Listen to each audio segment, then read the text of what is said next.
오늘 하나님께서 우리에게 주시는 말씀은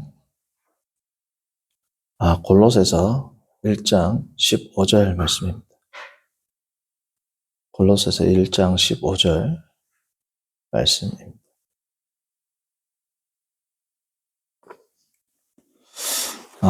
짧은 구절이니까 함께 독하겠습니다. 그는 보이지 아니하는 하나님의 형상이시요 모든 피조물보다 먼저 나신 이시니. 아멘. 우리가 지난주에 예수님의 죽으심은 가능한가에 대한 이제 문제 제기, 그에 대한 신학적 문제를 제시하였고, 그것이 충분히 성경적으로 우리가 설명할 수 있다는 것을 제가 말씀을 드렸습니다. 오늘은 이제 종려주의를 시작으로 예수님의 예루살렘 입성에서부터 내일부터 이제 예수님의 고난을 묵상하고 그 가운데서 거룩하게 고난주간을 보내게 되는 것이 이제 성도의 하나의 예전적 삶이 되는데, 그래서 오늘을 시작으로 해서 이번 주간은 예수님의 죽으심은 가능한가에 대한 그리스도의 고난에 대해서, 고난의 은혜에 대해서, 하나님이시면서 인간이신 예수님이 어떻게 우리를 구원하시는지에 대한 내용으로 오늘부터 시작되는 고난주간에 특별히 이제 새벽기도 때, 오늘 주일 오전 그리고 월요일부터 금요일 새벽기도 시간에 예수님의 죽으심은 가능한가라는 설교로 고난주간을 묵상하도록 하겠습니다. 지난주에 제가 말씀드렸던 바를 잠깐 상기시켜드리자면, 예수님이 참 인간이시라면 어떻게 하나님의 무한한 진노를 감당하고 겪을 수 있는가, 이길 수 있는가. 하나님의 무한한 고통은 다 당하게 되겠죠. 지옥에 가는 인간들이. 근데 그것을 이기셨다라는 겁니다. 그렇죠. 예수님께서.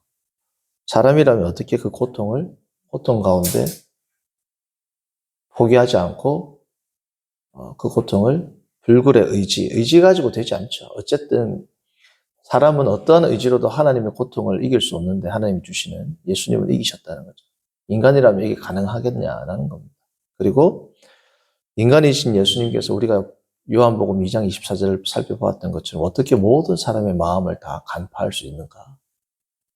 그리고 지상 대명령에서 예수님께서 내가 너희와 세상 끝날까지 항상 함께 하겠다라는 것이 인간 예수가 어떻게 가능한가라는 예수님의 인성에 대한 공격, 인성에 대한 무릎이 있어 왔다. 반면에 예수님이 하나님이라는 공격은 더 심각하게 대두되었죠. 자, 예수님이 하나님이시라는데 소위 고난주간, Passion Week라고 하죠. 그리고 예수님의 고난, Passion of Christ. Passion, 예수님의 패션이 가능하다는 겁니다. 예수님이 하나님이신데 배고픔, 인간적인 연약함, 고통을 느끼실 수 있는가요? 심지어 예수님이 하나님이신데 죽으실 수 있는가가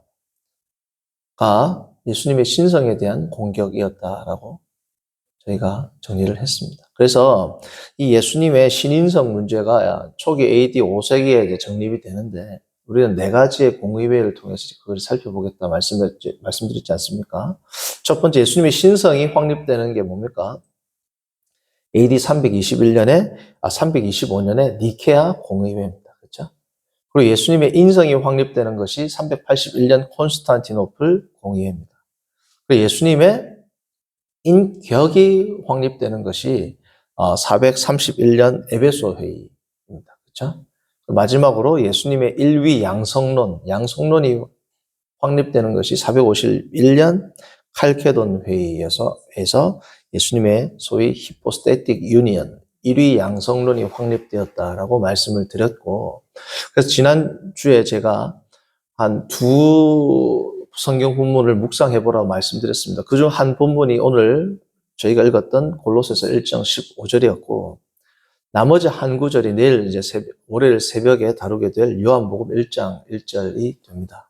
그래서 오늘은 골로새서 1장 15절을 조금 이제 깊이 다루어 보도록 하겠습니다.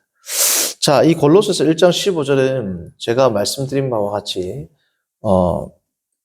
요한복음 1장 1절과 더불어 여호와의 증인이 우리 기존 정통신앙, 정통교인들을 공격할 때 즐겨 사용하는 구절이 됩니다. 자, 15절 다시 한번 읽어볼까요?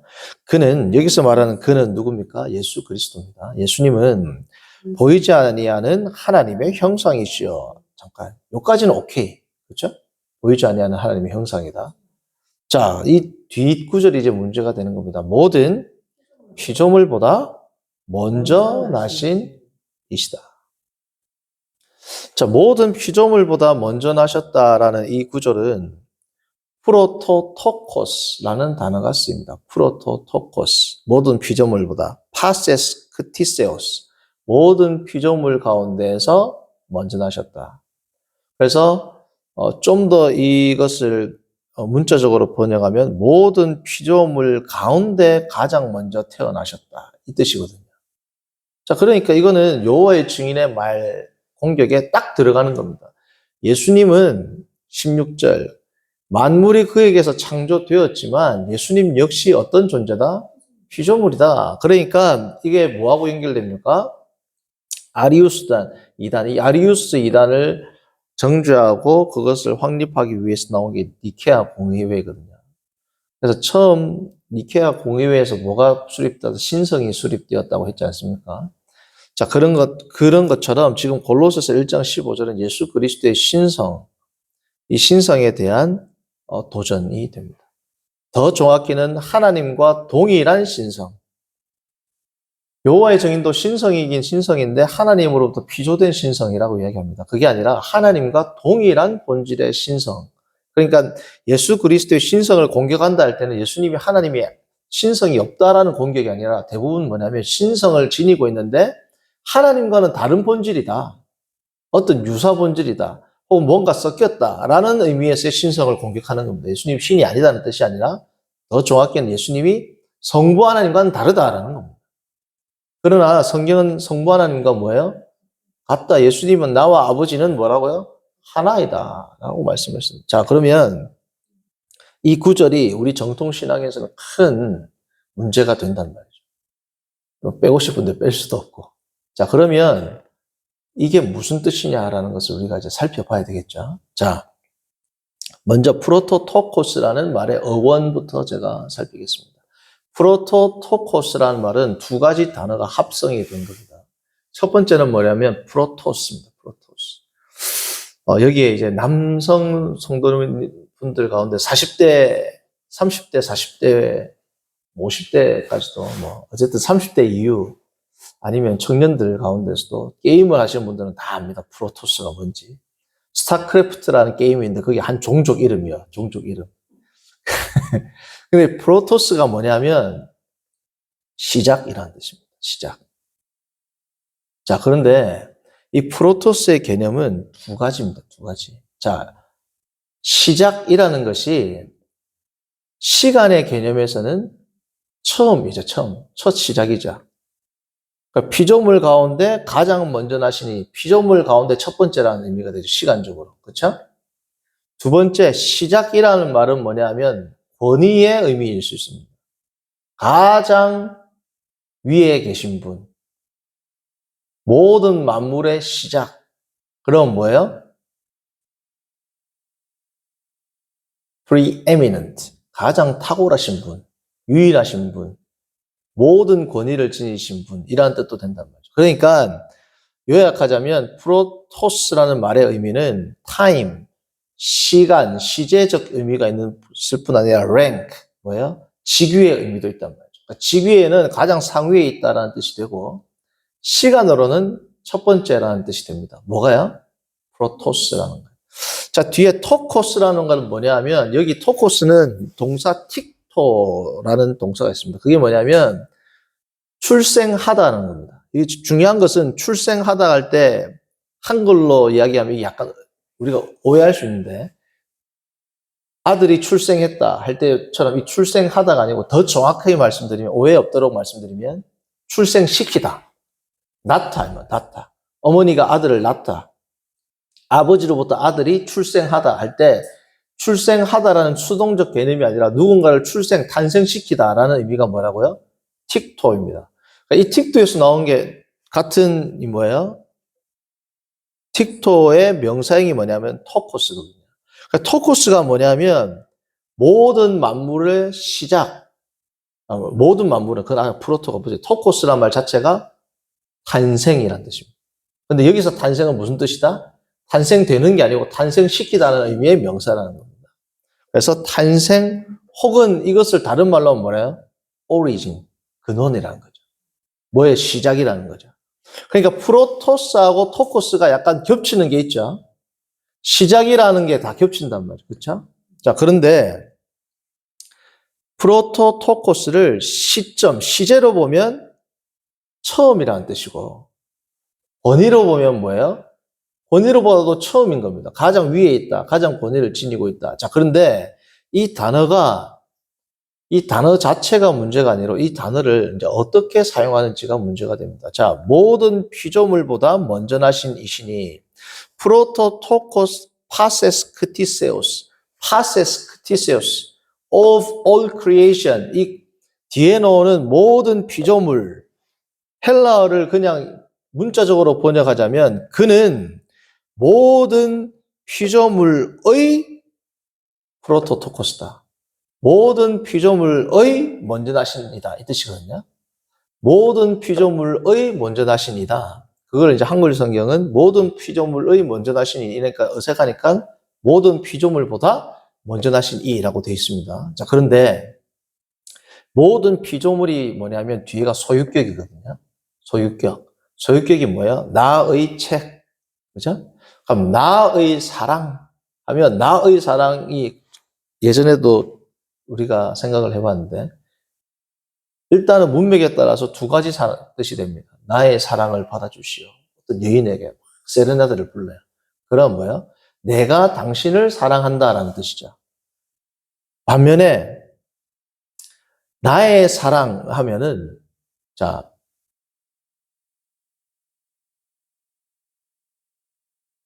이렇게 예를 들어 그냥 나의 사랑, 하나님의 사랑이라고 한다면 하나님이 우리를 사랑하는 게 될 수도 있고 내가 하나님을 사랑하는 게 될 수도 있습니다. 하나님의 사랑하면 하나님께서 하나님의 사랑, 우리를 향한 하나님의 사랑 이란 뭐예요? 하나님이 우리를 사랑하는 거죠. 그리고 내가 가지는 하나님의 사랑 이란 뭐예요? 내가 하나님을 사랑하는 거죠. 하나님의 사랑이지만 하나님이 주어가 될 수도 있고 목적어가 될 수도 있는 겁니다. 그렇죠? 나의 사랑도 마찬가지입니다.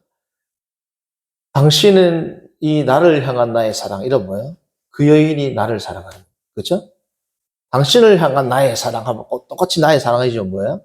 내가 당신을 사랑한단 말이죠. 그러니까 소유격은 이렇게 많이 있습니다. 근데 헬라의 소유격은 이것보다 훨씬 복잡해요.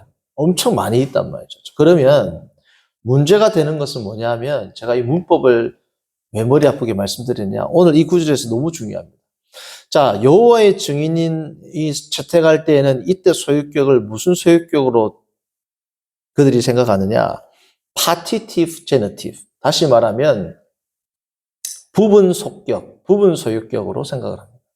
부분 소유격이라는 건 뭐냐면 모든 피조물의 먼저 나신 이죠. 원래 예체적어 표현은 한글 성경어는 뭐라 되어 있다고요? 모든 피조물보다 먼저 나신 이라고 기록되어 있습니다. 자, 여기서 나오는 모든 피조물이 뭐라는 겁니까? 소유격이에요. 소유격인데 여호와의 증인이나 혹은 여타 15절을 예수님은 모든 피조물 가운데에서 가장 먼저 나신 이시다라고 주장하는 사람들은 모든 피조물을 무슨 속격으로 본다고요? 부분 속격으로 본단 말이죠. 부분 속격이란 건 뭐냐면 모든 피조물의 부분이라는 겁니다. 예수님이 모든 피조물보다 먼저 나셨다는 건 뭐냐면 피조물의 가운데, 피조물의 한 부분인데 그 중에서 제일 첫 번째로 피조됐다. 그게 무슨 속격이다? 부분 속격으로 본단 말이죠. 자, 그런데 우리 정통 신학자들은 이 속격을, 이 소유격을 뭐라고 보느냐? subordination genitive. 다시 말하면 종속속격으로 봅니다. 종속속격. 종속속격이라는 건 뭐냐면 모든 피조물보다 먼저 나신 이 할 때 이 모든 피조물이 앞에 먼저 나신 이에 뭐라고요? 종속된다는 겁니다. 그러니까 모든 피조물을 통치하시는 이 이렇게 된단 말이죠. 왜냐하면 프로토토코스가 타임, 시간의 의미만 있는 것이 아니라 무슨 의미가 있다 그랬어요? 권위의 직위. 그러니까 가장 첫 번째 직위를 가지신 이 뜻이란 말이죠. 모든 피조물 가운데, 모든 피조물을 가운데가 아니죠. 가운데는 뭐예요? 부분 속격이고, 종속 속격은 뭐냐면, 모든 피조물에 대한 권위를 가지시니, 모든 피조물을 다스리시는 이 권위니까. 그러니까 프로토토코스가 처음 출생하다는 뜻도 되지만, 첫 존재로 모든 것을 통치하는 이라는 뜻도 된단 말이죠. 그러니까 부분 속격으로 보는 사람들은 모든 피조물 가운데 가장 먼저 탄생하신 이로 보는 것이고, 그러니까 다시 말하면 피조물로 보는 거죠. 부분 속격이니까. 종속 속격으로 보면 뭐예요? 모든 피조물을 다스리는 첫 번째 근원이라는 겁니다. 첫 근원. 첫 근원이 누구예요? 하나님이죠. 성부 하나님. 그 성부 하나님과 같은 존재가 누구라는 겁니까? 예수님이에요. 그러니까 모든 피조물을 다스리는 종속 속격이니까 모든 피조물의 첫 근원이 누구다? 예수님이라는 거예요. 그러니까 같은 단어인데 이 문법을 어떻게 적용하느냐에 따라서 어떻게 돼요? 완전히 뜻이 달라지죠. 자, 그런데 이것을 종속 속격으로 보는 것이 문맥에 더 맞습니다. 자, 왜냐하면 첫 번째 이유. 프로토토코스를 성경을 보면 아들 중에서 첫 번째 아들 있죠, 장자. 프로토토코스를 첫 번째 아들로 쓰는 경우가 있는가 하면 모든 것들을 가운데 으뜸인 존재를 프로토토코스라고 쓸 때도 있어요. 그러니까 모든 존재 가운데 으뜸, 모든 피조물 가운데라고 하면 안 되고 모든 피조물을 다스리는 으뜸이 누구예요? 하나님이죠. 삼위일체 하나님. 그러니까 프로토토코스는 모든 존재를 다스리는 으뜸이라는 뜻이 있다 없다? 있다는 겁니다. 어디에 있느냐? 자, 시편을 봅니다. 89편을 봅니다. 시편 89편. 골로새서 여기 딱 표시해 놓으셔야 돼요. 중요하니까. 시편 89편.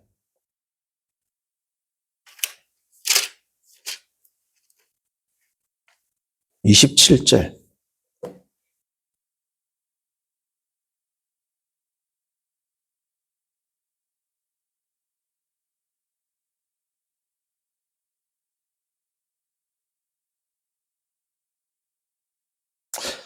내가 또 그를 뭐라고요? 장자로 삼고 세상 왕들에게 뭐라고요? 지존자. 세상 왕들의 가장 높은 지존자를 다른 말로 뭐라고요? 장자라고 이야기했단 말이죠. 지금 이 장자는 누구냐면 20절 나오는 다윗을 이야기합니다. 다윗이 장장인가요? 그런데 성경에서는 장자라고 표현하는데 이 장자가 우리로 한글로 보면 첫째 아들이잖아요. 그런데 헬라어로 보면 프로토토코스. 다윗은 첫째가 아닙니다. 말제임에도 불구하고 뭘 쓴다?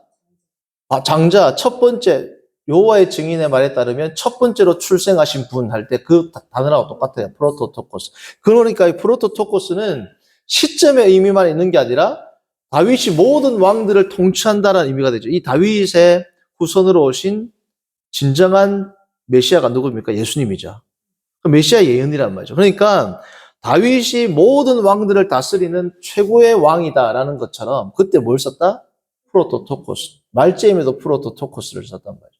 그러니까 오늘 이 말씀은 예수님이 첫 번째 피조물 가운데 첫 번째 존재다 라고만 해석할 수 있는 게 아니라 모든 피조물을 다스리는 프로토토코스일 수도 있다. 두 번째, 자, 아직까지는 이게 시점으로 볼 수도 있고 권위로 볼 수 있다. 두 가지로 볼 수 있다 정도이지 권위로 보는 것이 더 타당하다까지는 아직 안 나왔습니다. 논리적으로.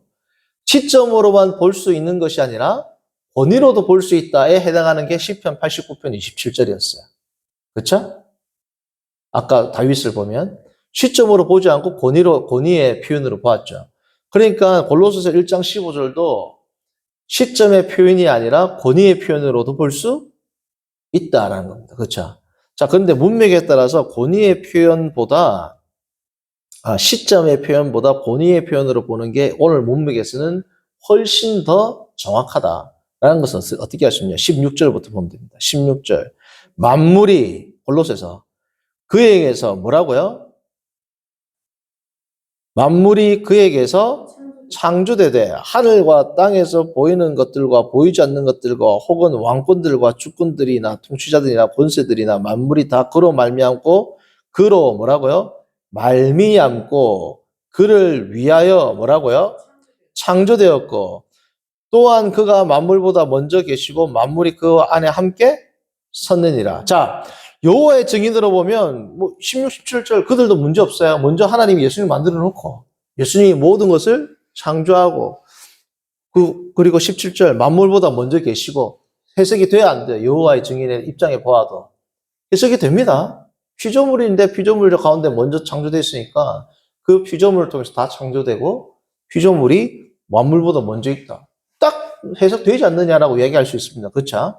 자, 그런데 사도신경에 보면 전능하사 천지를 창조하신 하나님 아버지를 믿사오며 천지를 창조하셨다는 거죠. 이 창조에는 모든 것들의 근원이라는 의미가 있습니다. 자, 그러면 여호와의 증인 이렇게 이야기합니다. 성경 이야기해라. 사도신경 이런 거 이야기하지 마라. 라고 또 공격을 한단 말이죠. 그럼 이제 또 성도들이 말이 막힙니다.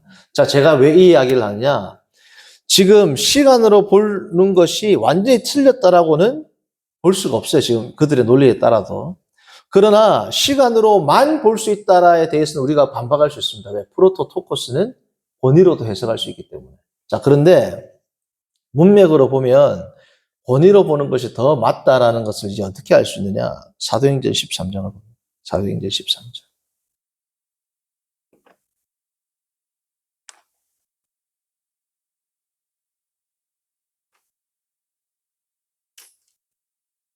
사도행전 13장 17절.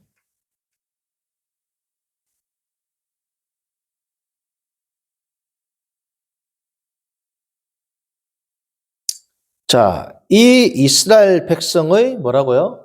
하나님이. 자, 이게 뭐냐면 아까와 똑같은 구문이에요. 이스라엘 백성의 하나님. 모든 피조물의 먼저 된 자. 신텍스 구문론으로는 똑같단 말이죠. 그럼 이스라엘 백성의 하나님 할 때 이스라엘 백성을 여호와의 증인들은 무슨 속격으로 본다? 부분 속격으로 본단 말이죠. 모든 피조물의 먼저 나신 자 할 때 모든 피조물의를 뭐라고 본다고 했죠? 부분 소유격으로 본다 했죠. 자, 그러면 17절을 부분 소유격으로 보면 어떤 심각한 교리적 문제가 생깁니까? 이스라엘 백성 가운데 하나님이 있다는 거죠. 그러면 이게 말이 돼야 안 돼요. 그런데 자, 종속 속격으로 보면 뭐예요? 이스라엘 백성을 다스리는 하나님이랑 딱 정확해요, 안 정확해요? 그러니까 이게 때로는 부분 속격보다 종속 속격이 훨씬 정확하게 해석될 때가 있어요, 없어요? 이스라엘 백성의 하나님을 부분 속격으로 보면 이단입니다, 이거. 이스라엘 백성 가운데 하나님이 나온 거란 말이죠. 모든 피조물 가운데 먼저 나온 자처럼 이스라엘 백성 가운데 나온 분이 누구예요? 하나님이 된단 말이에요. 말이 안 되죠. 그러니까 문법적으로 보면 이스라엘 백성의 하나님은 종속 속격으로 보는 것이 부분 속격으로 보는 것보다 온당하다는 겁니다. 자, 그러면 이렇게 이야기할 수 있겠죠. 그래, 부분 속격으로 보지 않고 종속 속격으로 그 구절은 봐라. 근데 이 구절이 부분 속격이 아니라 종속 속격으로만 보아야 하는 이유가 있겠는가라고 물어볼 수 있을까요, 없을까요? 있죠. 자, 그러면 우리가 지금 여기까지 왔습니다. 원래는 모든 피조물보다 먼저 나신 신이니까 여호와의 증인의 말에 우리가 반박할 수가 없었는데 지금 이것은 프로토토코스가 권위를 나타내는 경우가 있고 모든 피조물은 종속 속격으로 볼 수도 있기 때문에 모든 피조물을 다스리시는 첫 근원이라고 15절을 볼 수도 있다까지는 왔어요. 그렇죠?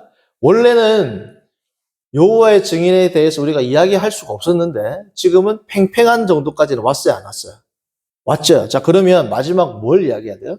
1장 15절은 부분 속격으로는 볼 수 없다를 논증해야 되겠죠, 이제.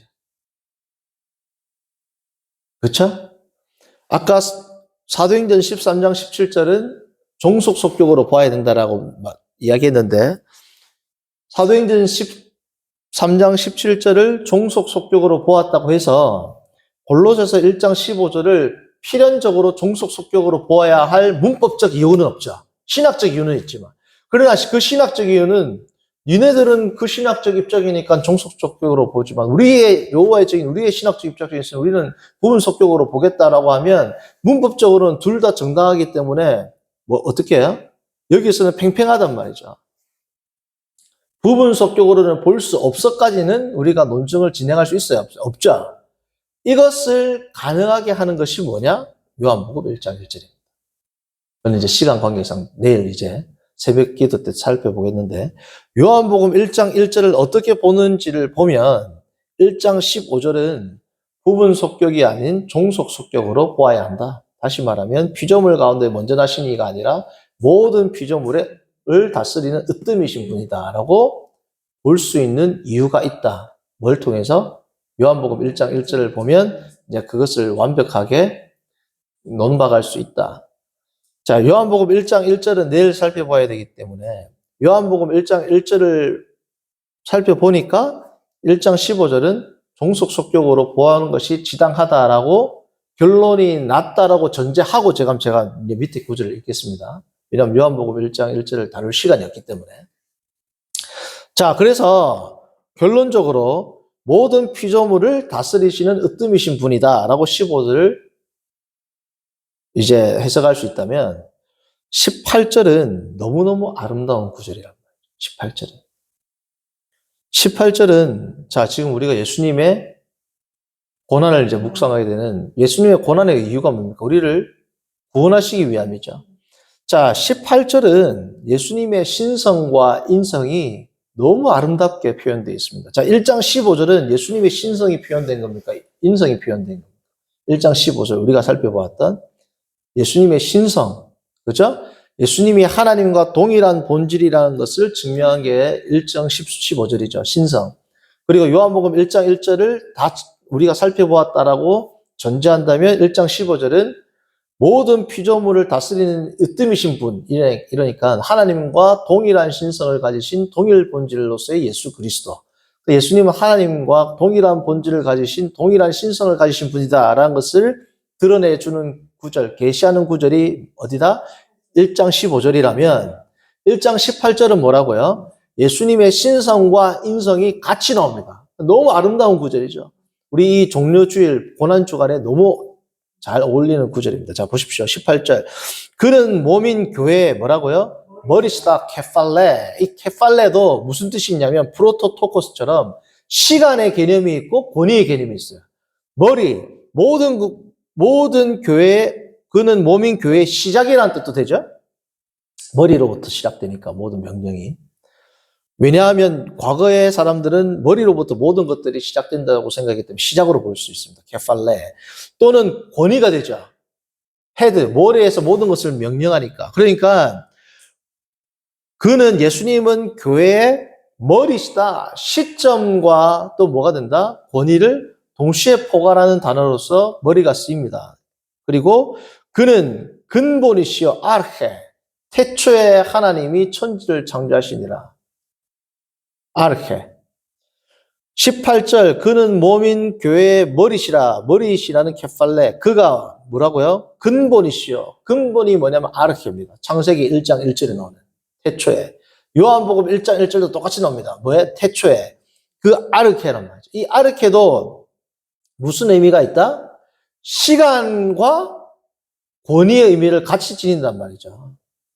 그렇죠? 시간과 권위의. 자, 근데 그가 근본이시다라고 할 때는 시간과 권위의 의미를 동시에 지니지만 특별히 창세기 엔아르케, 요한복음 1장 1절 엔아르케 할 때는 시점의 의미보다는 하나님의 창조, 하나님의 전능, 하나님의 권위에 강조를 하는 겁니다. 태초에 하나님이 천지를 창조하시니라. 하나님이 모든 것의 시작이다. 이 뜻, 시간적으로 시작이다. 라는 의미보다 창세기 1장 1절은 뭐예요? 모든 것들을 창조하시고 다스리시는 근본, 오리진, 요한복음 1장 1절도 태초에 말씀이 계시니라. 이건 뭐예요? 단순히 시점의 의미만 있는 것이 아니라 모든 것들을 다 다스리고 함께 하시는, 통치하시는 분. 그러니까 이 근본, 18절, 그는 근본이라고 할 때는 시점과 권위를 동시에 지니지만 뭘 더 강조한다? 권위를 강조한다. 케팔레, 시점과 권위. 다시 말씀드리면 예수님은 교회의 머리라는데 이 머리의 의미는 뭐냐? 첫 번째, 그가 뭐라고요? 근본이라고. 모든 것들의 근본. 두 번째, 죽은 자들 가운데서 뭐라고요? 죽은 자들 가운데서 먼저 나신 이입니다. 여기서 프로토토코스를 썼어요. 똑같이 15절에. 근데 15절의 프로토토코스는 종속 속격입니다. 그렇죠? 18절은 모든 죽은 자들 가운데서 먼저 나신 이는 종속 속격으로 안 돼 있고 뒤에 모든 죽은 자들 가운데서가 전치사 구로 되어 있습니다. 일부러 15절과 뭐예요? 다르다라는 것을 바울이 보여준단 말이죠. 15절은 모든 피조물의 먼저 나신 분, 소유격으로 썼는데 18절은 모든 죽은 자들의 먼저 나신 분이라고 안 썼어요. 소유격을 안 쓰고 뭐로 썼다고요? 전치사, 에크라는 전치사. 영어로 말하면 from the dead bodies, from the dead, from the dead ones처럼 앞에 뭘 썼다? from을 썼다면 from, of가 아니라 의도적으로. 왜요? 15절과 18절의 프로토토코스는 뭐예요? 다르다라는 걸 이야기하고 싶단 말이에요. 사도 바울은. 자, 그러니까 18절에 나오는 먼저 나신 이는 예수님의 뭘 이야기하는 인성입니다. 왜요? 모든 죽은 자들 가운데서 먼저 나셨다. 먼저 부활하셨다 이 뜻이에요. 여기서 프로토토코스는 태어났다. 다시 태어나는 거죠. 죽었다가 부활한 게 뭐예요? 다시 태어나는 거죠. 그러니까 예수님께서 모든 죽은 자들 가운데서 먼저 나셨다. 부활의 첫 열매가 되셨다. 사도 바울처럼. 자, 예수님이 부활의 첫 열매가 되신 게 뭐예요? 인성이죠. 15절 신성이죠. 신성을 강조했죠. 15절은. 18절은 뭐예요? 모든 죽은 자들 가운데서 먼저 나신 이 신이 뭐예요? 인성을 강조했죠. 그러므로 그분은 교회의 뭐가 될 수 있다는 거예요? 머리가 될 수 있다. 예수님이 교회의 머리라고 하지 하나님이 교회의 머리라고 해요, 안 해요? 성부 하나님. 왜요? 하나님은 신이시지만 인간이에요, 인간이 아니에요. 그러므로 교회의 머리는 누구만 된다? 왜? 교회는 인간으로 구성된 인간의 조직체가 교회가 되는데 그 교회가 누구의 몸이 된다? 예수님의 몸이 되죠. 그러니까 예수님은 그 교회의 머리가 되시기 때문에 하나님이신 동시에 뭐가 돼야 돼요? 사람이 돼요. 왜냐하면 조직체가 지금 뭐예요? 인간이란 말이죠. 그러니까 하나님은 교회의 머리시다. 없습니다. 마치 하나님이 십자가에 달려 돌아가셨다라는 게 말이 없는 것처럼 말이 안 되죠. 그럼 이단이란 말이죠. 성경 어디를 찾아도 예수님이 교회의 머리라고 나오지 하나님이 교회의 머리라고 나오는 구절이 한 구절도 없어요. 왜요? 하나님이 교회를 안 다스리기 때문에 머리라는 표현을 쓰는 게 아닙니다. 인간으로서 인간 조직체, 인간 성도를 다스리는 분은 하나님이시면서 누구다? 예수 그리스도가 돼야지 인간과의 유기적 연합이 된단 말이죠. 그래서 완벽한 신이시면서 완벽한 인간이신 예수님만이 교회의 뭐가 된다? 머리가 되신다. 그래서 1장 18절은 예수님의 신성과 인성을 강조하는 너무너무 아름다운 구절입니다. 이 구절을 우리가 오늘 오늘 또 묵상하시고 15절을 묵상하시고 그러니까 내일은 예수님의 신성을 더 강화하는 1장 15절을 모든 피조물을 부분 속격, partitive genitive로 볼 수 있는 것이 아니라 보는 것보다 subordination genitive, 종속 속격으로 보는 것이 훨씬 더 지당하고 훨씬 더 정확한 접근이 될 수 있다는 것을 증명할 수 있는 요한복음 1장 1절은 내일 새벽에 다루도록 하겠습니다. 다시 한번 기도합니다. 거룩하신 하나님 아버지, 오늘 우리가 예수님의 신성과 인성에 대해서 골로새서 1장 15절부터 18절까지를 우리가 살피는 것을 통하여 예수님께서 우리를 구원하신 하나님이시자 참 인간이심을 우리가 이 시간 다시금 생각하고 상기하고 상고하게 하심을 감사합니다. 오늘은 그 신인이신 예수님께서 친히 이 땅에 오셔서 예루살렘으로 겸손의 왕으로 오신 날을 기념하는 종료주일입니다. 하나님, 우리가 그 예수님을 기뻐하게 하시고 특별히 이번 주간, 내일부터 시작되는 고난주간 가운데 예수님의 신비에 대하여 더 묵상하고 고난의 신비, 고난의 은혜를 묵상함으로 이번 한 주간을 의미 있고 거룩한 고난주간으로 보낼 수 있도록 인도하여 주옵소서. 예수님의 이름으로 기도합니다. 아멘. 찬송가 50장 3절 하시면서 준비한 헌금하시겠습니다.